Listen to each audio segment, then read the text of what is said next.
សូមអញ្ជើញលោកអ្នកនាងចុច like ឬចុច subscribe ដើម្បីទទួលបានព័ត៌មានថ្មីទាន់ហេតុការណ៍និងទស្សនាវីដេអូផ្សេងៗទៀតបានគ្រប់ពេលវេលាចាលោកអ្នកនាងជាទីមេត្រីមន្ត្រីសង្គមស៊ីវិលជំរុញឲ្យមន្ត្រីសុខាភិបាលនិងអាជ្ញាធរពាក់ព័ន្ធពង្រឹងការធ្វើចាត់តល័យស័កជនបរទេសឬក៏ពលរដ្ឋខ្មែរដែលទើបត្រឡប់មកពីបរទេសឲ្យបានរយៈពេល14ថ្ងៃដោយដែលក្រសួងបានកំណត់ហើយទីតាំងធ្វើចាត់តល័យស័កនោះត្រូវតែមានអនាម័យបរិស្ថានល្អនិងជាកន្លែងដែលមានផាសុកភាពសង្គមស៊ីវិលលើកឡើងថាស្ត្រីខ្មែរអាមេរិកកាំងរត់ចេញពីកន្លែងធ្វើចាត់តល័យស័កថ្មីនេះថាជាការធ្វេសប្រហែសរបស់អាជ្ញាធរមន្ត្រីក្រសួងសុខាភិបាលអះអាងថាអាជ្ញាធរកំពុងពិនិត្យមើលករណីស្ត្រីរត់ចេញពីកន្លែងធ្វើចាត់តល័យស័កនោះថាតើត្រូវចាត់វិធានការផ្លូវច្បាប់បែបណាហើយលោកទីនសាការីយ៉ារាយការណ៍ព័ត៌មាននេះសង្គមស៊ីវិលសម្ដែងការព្រួយបារម្ភចំពោះក្រសួងសុខាភិបាលដែលធ្វេសប្រហែសធ្វើឲ្យស្ត្រីខ្មែរអាមេរិកម្នាក់រត់ចេញពីកន្លែងធ្វើចាត់តល័យស័កកាលពីពេលថ្មីនេះគឺបង្កហានិភ័យដល់ពលរដ្ឋដែលអាចនឹងងាយឆ្លងជំងឺ Covid-19 ជាមិនខានប្រធានមជ្ឈមណ្ឌលប្រជាពលរដ្ឋដើម្បីអភិវឌ្ឍនិងសន្តិភាពលោកយងកំឯងមានប្រសាសន៍ថា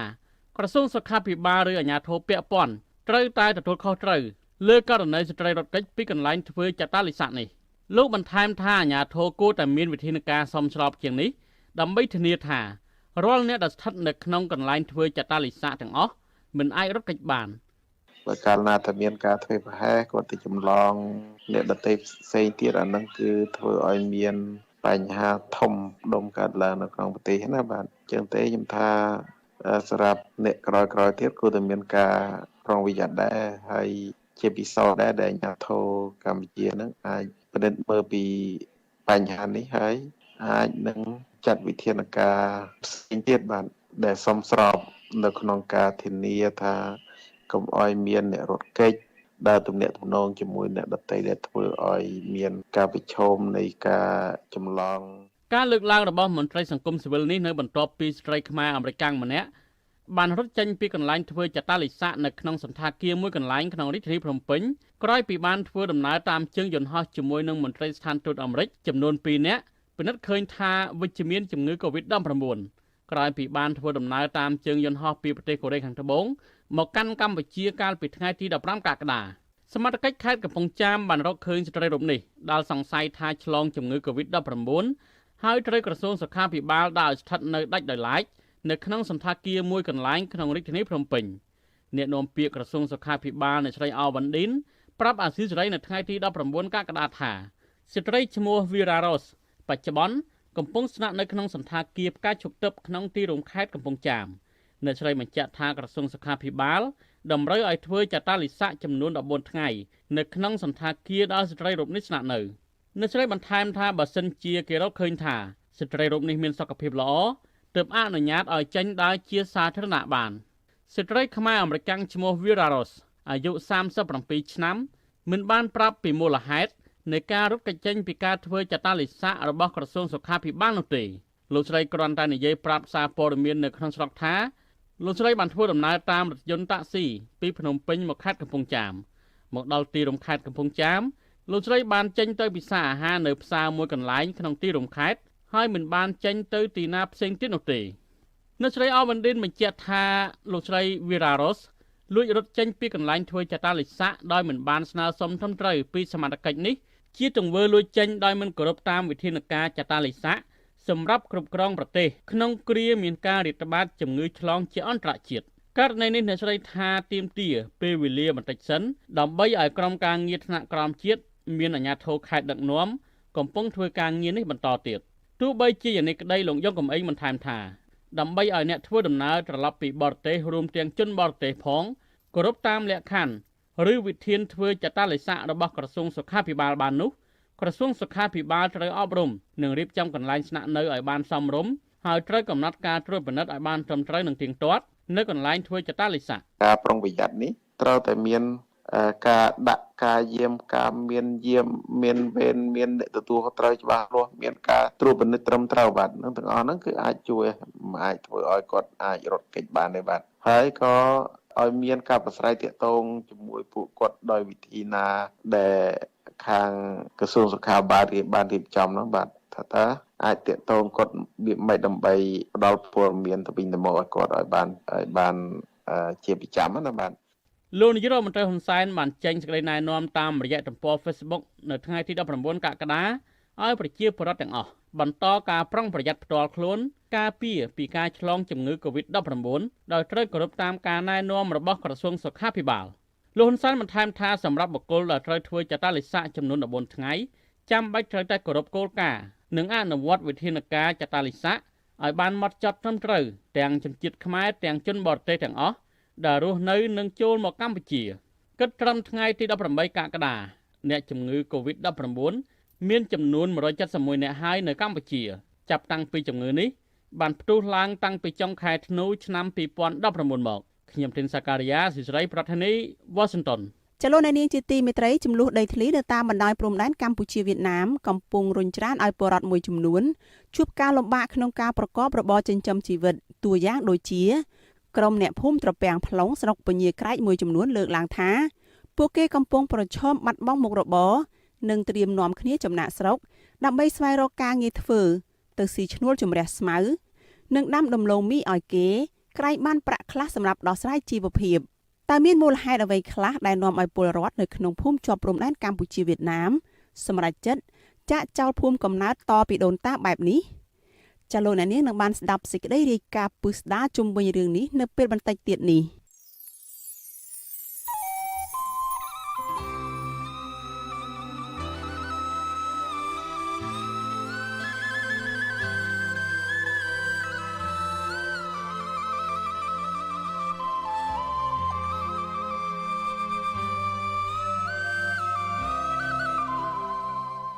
ចលនានាងជាទីមេត្រីព័ត៌មានពីប្រធានគណៈបកសង្គ្រោះជាតិវិញ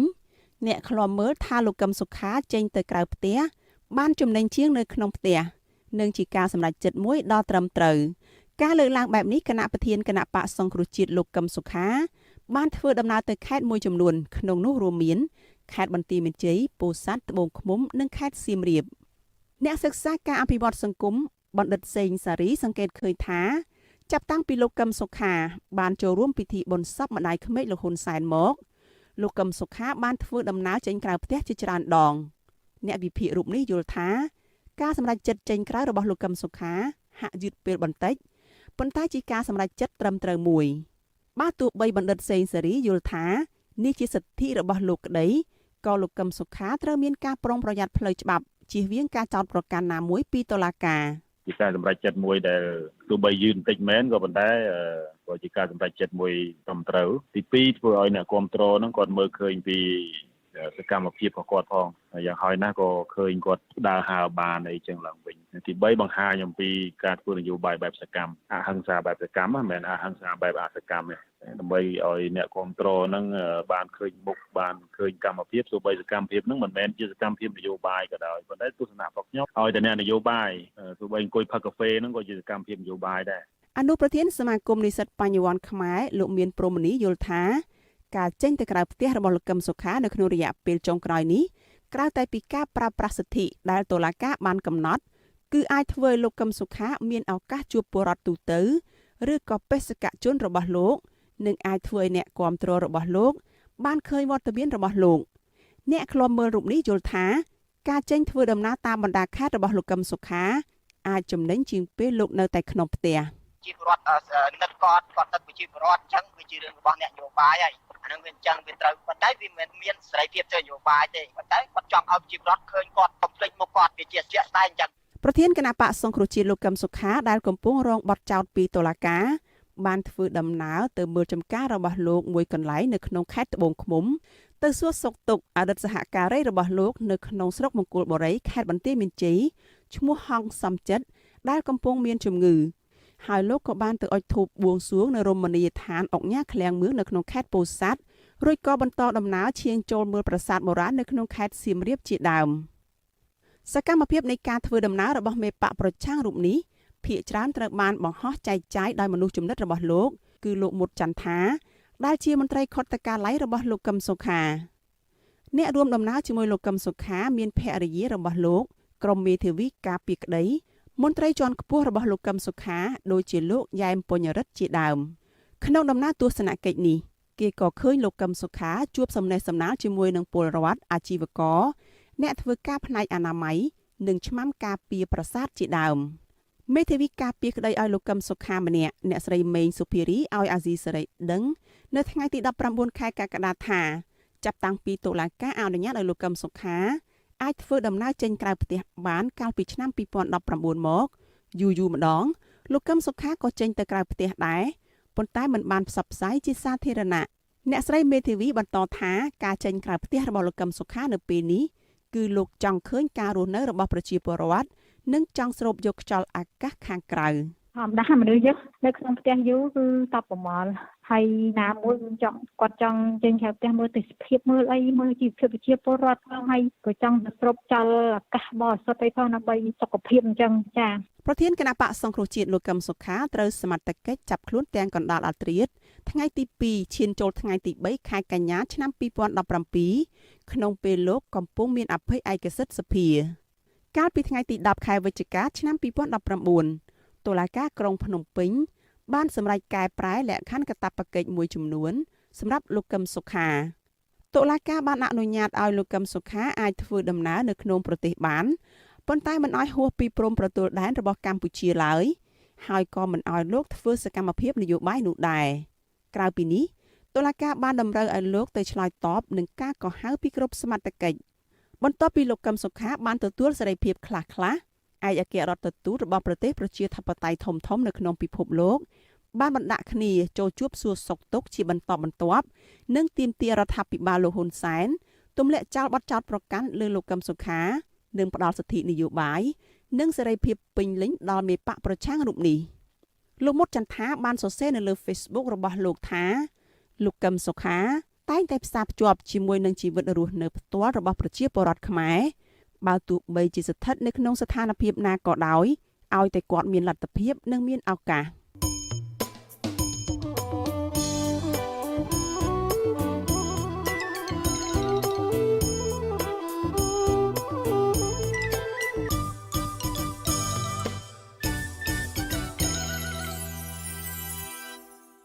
ចលនានាងប្រិយមិត្តអ្នកស្ដាប់អាស៊ីសេរីជាទីមេត្រីបញ្ហាចំនួនដីធ្លីឯនេះវិញមន្ត្រីអង្គការសង្គមស៊ីវិលយល់ថាវិធានការដោះស្រាយទំនាស់ដីធ្លីរបស់លោកនាយរដ្ឋមន្ត្រីហ៊ុនសែនសប្តាហ៍ថ្ងៃនេះមិនទាន់គ្រប់គ្រាន់ទេដោយរដ្ឋាភិបាលដោះស្រាយបានតែរឿងតូចតាចចំណែកចំនួនធំគឺនៅមិនទាន់ដោះស្រាយបាននៅឡើយទេការលើកឡើងបែបនេះបន្ទាប់ពីលោកហ៊ុនសែនដោះស្រាយបញ្ចប់វិវាទដីធ្លីក្រៅប្រព័ន្ធតុលាការជូនពលរដ្ឋជាបន្តបន្ទាប់លោកទីនសាការីយ៉ាមានសេចក្តីរាយការណ៍មួយទៀតអំពីរឿងនេះប្រធានផ្នែកអង្គការសិទ្ធិមនុស្សនិងដីធ្លីនៃសមាគមការពារសិទ្ធិមនុស្សអាត់ហុកលោកនេះសុខាថ្លែងនៅថ្ងៃទី19កក្កដាថាការអន្តរាគមន៍ដោះស្រាយទំនាស់ដីធ្លីរបស់លោកហ៊ុនសែនក្នុងរយៈពេលចុងក្រោយនេះគឺគ្រាន់តែជាផ្នែកតូចប៉ុណ្ណោះពីព្រោះវិវាទដីធ្លីធំរបស់ប្រជាពលរដ្ឋជាមួយអ្នកមានលុយមានអំណាចនិងជាមួយក្រុមហ៊ុនឯកជនជាច្រើនករណីផ្សេងទៀតអាជ្ញាធរពុំទាន់ដោះស្រាយបាននៅឡើយទេលោកបន្តថាការដោះស្រាយបែបនេះមិនអាចជួយឲ្យជីវភាពពលរដ្ឋល្អប្រសើរឡើងវិញបានទេដោយសារតែពួកគាត់រវល់តវ៉ារឿងដីធ្លីធ្វើឲ្យខាតពេលវេលារកប្រាក់ចំណូលដោះស្រាយជីវភាពគ្រួសារប្រចាំថ្ងៃចំពោះបញ្ហាដោះស្រាយដីធ្លីនេះមិនមែនទើបតែមានម្ដងហ្នឹងទេក៏ថាមានយន្តការច្រើនហើយតាក់ទងនឹងគណៈកម្មការសូរិយោដីតាក់ទងទៅនឹងគណៈកម្មការជាតិដោះស្រាយវិវាទដីធ្លីតែយើងឃើញថាផ្ទុយទៅវិញសង្គមស៊ីវិលចង់មើលឃើញនៅលទ្ធផលជាក់ស្ដែងទេថាតើបញ្ហាដីធ្លីដែលមានចំនួនធំជាមួយនឹងអ្នកមានអំណាចជាមួយនឹងអង្គការជាមួយនឹងអ្នកដែលមានខ្នងនៅពីក្រោយខ្នងការពារដោយអ្នកមានអំណាចហ្នឹងថាតើរដ្ឋាភិបាលនឹងមានយន្តការដោះស្រាយរឿងហ្នឹងឲ្យបានយុត្តិធម៌ជូនដល់ប្រជាពលរដ្ឋដែរឬក៏អត់ចំណែកឯប្រធានអង្គការគណនេយ្យភាពសង្គមកម្ពុជាលោកសនជ័យក៏សម្គាល់ថាវិធានការដោះស្រាយទំនាស់ដីធ្លីក្រៅប្រព័ន្ធតុលាការជារឿងល្អធ្វើឲ្យការដោះស្រាយបញ្ចប់បានឆាប់ជាងការដើរក្តីនៅក្នុងតុលាការទោះជាយ៉ាងណាលោកស្នើឲ្យរដ្ឋាភិបាលយកបញ្ហាចំនួនដីធ្លីធំរវាងពលរដ្ឋនិងក្រុមហ៊ុនឯកជនមកដោះស្រាយផងជាការល្អហើយគួរតែអនុវត្តឲ្យបានជាប់ជាប្រចាំដោយពុំមើលរំលងហើយយកចិត្តទុកដាក់ម្ដងម្កាលឬនៅពេលពលរដ្ឋកំពុងតែជួបវិបត្តិសេដ្ឋកិច្ចដូចសពថ្ងៃនោះឡើយ ការដោះស្រាយបញ្ហាដីធ្លីនេះវាគួរតែជារបៀបរយៈមួយគេហៅថាដោះស្រាយឲ្យបានច្រើនមិនមែនសម្រាប់តែក្រុមមួយណាដែលតូចឬក៏ក្រុមមួយដែលជាក់លាក់ទេវាគួរតែជាក្រុមពលរដ្ឋដែលត្រូវទទួលផលស្មើគ្នាអំពីយុត្តិធម៌សង្គមនៅក្នុងរឿងដីធ្លីហ្នឹងធ្វើបែបនេះគឺដើម្បីបញ្ជាក់ថាការដោះស្រាយបញ្ហាគឺដើម្បីទាំងអស់គ្នាមិនមែនទុកអ្នកណាម្នាក់ឬក៏ក្រុមណាមួយចោលប្រតិកម្មរបស់មន្ត្រីសង្គមស៊ីវិលនេះបន្ទាប់ពីថ្មីនេះលោកនាយរដ្ឋមន្ត្រីហ៊ុនសែនបានចេញមុខជួយអន្តរាគមន៍ដោះស្រាយបញ្ចប់ដំណោះដីធ្លីជូនប្រជាពលរដ្ឋមួយចំនួនតាមការស្នើសុំបន្ទាប់ពីសំណុំរឿងទាំងនោះជាប់គាំងជាច្រើនឆ្នាំនៅក្នុងតុលាការ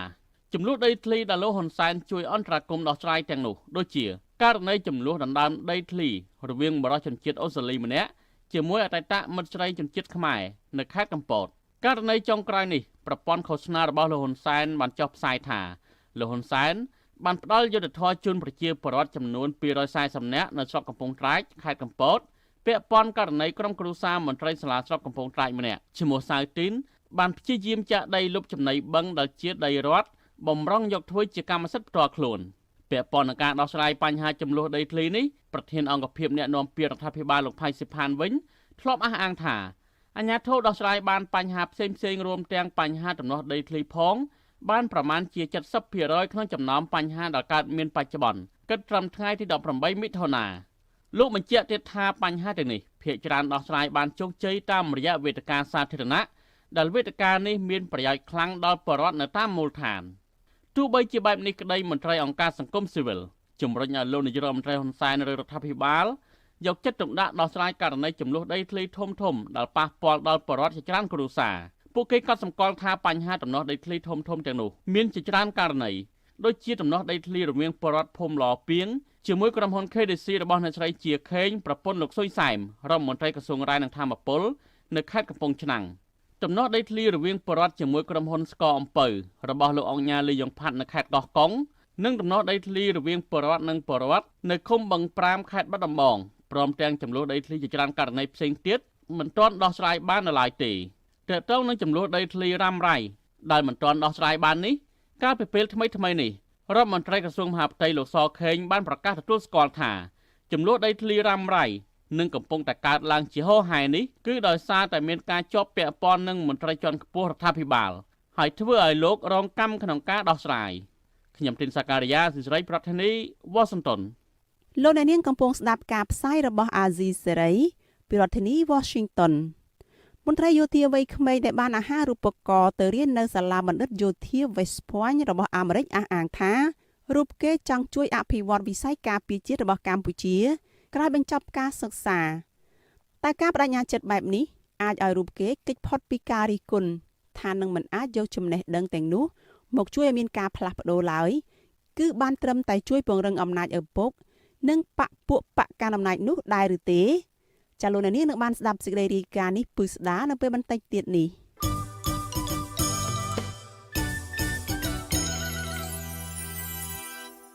ចាលោកនាងជាទីមេត្រីងាកមកព័ត៌មានពីសកម្មជនការពារធនធានធម្មជាតិព្រៃឈើនៅឯខេត្តក្រចេះឯណោះវិញមន្ត្រីសង្គមស៊ីវិលនិងសកម្មជនបរិស្ថានទាមទារឲ្យអាជ្ញាធរមានសមត្ថកិច្ចនៅក្នុងខេត្តក្រចេះនេះស៊ើបអង្កេតស៊ីជម្រៅករណីសមាជិកសហគមន៍ព្រៃឡង់ម្នាក់ស្លាប់ក្នុងអំឡុងពេលចុះស៊ើបអង្កេតបទល្មើសព្រៃឈើនៅក្នុងដែនជម្រកសត្វព្រៃឡង់សកម្មជនបរិស្ថានអះអាងថាប្រធានក្រុមសន្តិសុខក្រុមហ៊ុន Singbiotech បានបង្ហាញវត្តមាននៅចំពោះមុខក្រុមអ្នកឃ្លាំមើលបរិស្ថាននិងគំរាមបង្ខំឲ្យពួកគេចាកចេញពីតំបន់នោះទាំងយប់លោកវ៉ែនសុមេតរាយការណ៍ព័ត៌មាននេះនាយករងទទួលបន្ទុកផ្នែកឃ្លាំមើលសិទ្ធិមនុស្សនៃអង្គការសិទ្ធិមនុស្សលីកាដូលោកអមសំអាតយល់ថាអាជ្ញាធរមានសមត្ថកិច្ចខេត្តក្រចេះគួរតែស៊ើបអង្កេតរកការពិតទាក់ទិននឹងការគំរាមនេះដើម្បីផ្ដល់យុត្តិធម៌ជូនជនរងគ្រោះដែលលះបង់ការពារប្រយោជន៍ជាតិលោកថាប្រសិនបើមានការគំរាមសម្លាប់លើសកម្មជនបរិស្ថានធ្វើឲ្យគាត់ភិតភ័យរហូតមានការដួលម៉ូតូបាត់បង់ជីវិតគឺជាអំពើប៉ះពាល់ដល់ក្រមព្រហ្មទណ្ឌដែលទាមទារឲ្យបើកការស៊ើបអង្កេតប្រកបដោយប្រសិទ្ធភាព បើសិនជាមានការគម្រាមសម្រាប់ម្ដងហើយម្ដងទៀតមែនគួរតែចាត់វិធានការហើយការគម្រាមសម្រាប់ម្ដងហើយម្ដងទៀតបើសិនជាកើតមានបែបហ្នឹងហើយតែធ្វើឲ្យគាត់មានការភ័យហើយជិះម៉ូតូទៅហើយបណ្ដាលឲ្យមានគ្រោះថ្នាក់ទាំងយប់នឹងព័ត៌មានដែលលើកឡើងថាមានការគម្រាមសម្រាប់ម្ដងហើយម្ដងទៀតដែលនាំឲ្យមានការផិតភ័យអាហ្នឹងគឺក្នុងច្បាប់គឺមានចែងទាក់ទងនឹងការគម្រាមសម្រាប់នឹងបាទ សកម្មជនបរិស្ថានលោកហេងស្រស់ឲ្យដឹងថាកាលពីល្ងាចថ្ងៃទី16ខែកក្កដាលោកនិងលោកសែនសុធាបានចុះអង្កេតបទល្មើសព្រៃឈើនៅក្នុងឃុំកំពង់ចាមស្រុកសម្បូរខេត្តក្រចេះហើយក្នុងគ្រាស្នាក់នៅផ្ទះអ្នកភូមិម្នាក់ស្រាប់តែត្រូវបានមេសន្តិសុខក្រុមហ៊ុន Singbiotech ប្រាប់ឲ្យពួកគេចាក់ចេញពីទីនោះជាបន្ទាន់បើពុំដូច្នោះទេនឹងមិនអាចរួចខ្លួនឡើយលោកថាមេសន្តិសុខម្នាក់នោះនិយាយក្នុងន័យលួងលោមក៏ប៉ុន្តែបង្កប់ការគំរាមកំហែងធ្វើឲ្យពួកគេភ័យខ្លាចនិងបារម្ភពីសុវត្ថិភាពហើយបានបង្ខំចិត្តចាក់ចេញពីភូមិទាំងយប់បណ្ដាលឲ្យដួលម៉ូតូហើយលោកសែនសុធាបានបាត់បង់ជីវិតក្នុងហេតុការណ៍នោះ ការគម្រាមកន្លងមកគឺគម្រាមដល់អាយុជីវិតថាពួកគេមិនអាចចាប់យើងបានទៀតទេក្រៅតែពីជួបហើយគេនឹងបាញ់សម្លាប់ចោលអញ្ចឹងណាអញ្ចឹងហើយធ្វើឲ្យពួកយើងនឹងមានស្មារតីតក់ស្លុតមួយតាំងពីដើមអើយហើយអញ្ចឹងហើយពួកយើងសម្រេចក្នុងគ្នានឹងចាក់ចេញទាំងយប់មកអញ្ចឹងចំណុចពីរនេះបើសិនជាមិនមានវត្តមានប្រធានសន្តិសុខទេគឺពួកខ្ញុំគិតថាពួកខ្ញុំមិនអាចមានគ្រោះថ្នាក់នឹងទេសកម្មជនបរិស្ថានរូបនេះបន្ថែមថាពួកគេតែងតែទទួលរងការគំរាមសម្លាប់ជាញឹកញាប់ពីសំណាក់កងកម្លាំងសន្តិសុខរបស់ក្រុមហ៊ុន Singbiotech ក្នុងពេលចុះស្វែងរកបទល្មើសអុកក្រិតព្រៃឈើនៅក្នុងព្រៃឡង់លោកថាក្រុមហ៊ុន Singbiotech បានពង្រាយកងសន្តិសុខយាមល្បាតយ៉ាងប្រុងប្រយ័ត្ននិងកំពុងកាប់ឈើខុសច្បាប់ក្នុងតំបន់ព្រៃឡង់ធ្វើអាជីវកម្មខ្នាតធំជាថ្មីទៀត សមត្ថកិច្ចគួរតែស៊ើបអង្កេតទៅលើក្រុមហ៊ុន Singbiotech ដែលជាក្រុមហ៊ុនកំពុងតែធ្វើការកាប់បំផ្លាញឈើនៅតំបន់ព្រៃឡង់កាប់ឈើចេញពីខាងក្រៅចូលក្នុងទីរដ្ឋាភិបាលគួរតែបិទក្រុមហ៊ុនទាំងពីរនោះចោលដើម្បីបំពេញបំណងទៅលើសកម្មជនដែលគាត់បានលះបង់អាយុជីវិតដើម្បីការពារនៅធនធានធម្មជាតិការពារនៅព្រៃឈើហើយលោកយន្តភ័ក្រគាត់បានបដិញ្ញាចិត្តថាគាត់នឹងធ្វើការដើម្បីស៊ើបអង្កេតបង្ហាញផ្ោះតាងឲ្យរដ្ឋាភិបាលគាត់បិទរោងចក្រអាឈើនៅតំបន់នោះ ក្រុមស្នូលបណ្ដាញសហគមន៍ព្រៃឡង់ទាំង4ខេត្តបានចេញសេចក្តីថ្លែងការណ៍ចាត់ទុកការស្លាប់របស់លោកសែនសុធាដែលគេស្គាល់ជាទូទៅហៅយឹមសុភ័ក្រវ័យ46ឆ្នាំគឺបណ្ដាលមកពីគម្រាមកំហែងដោយកងសន្តិសុខរបស់ក្រុមហ៊ុន Singbiotech និងក្រុមហ៊ុនអង្គរ Plywood ពេលពួកគេចុះអង្កេតបទល្មើសព្រៃឈើក្នុងព្រៃឡង់ខេត្តក្រចេះលោកសែនសុធារស់នៅភូមិអូឡង់ឃុំសៀមបូកស្រុកសៀមបូកខេត្តស្ទឹងត្រែង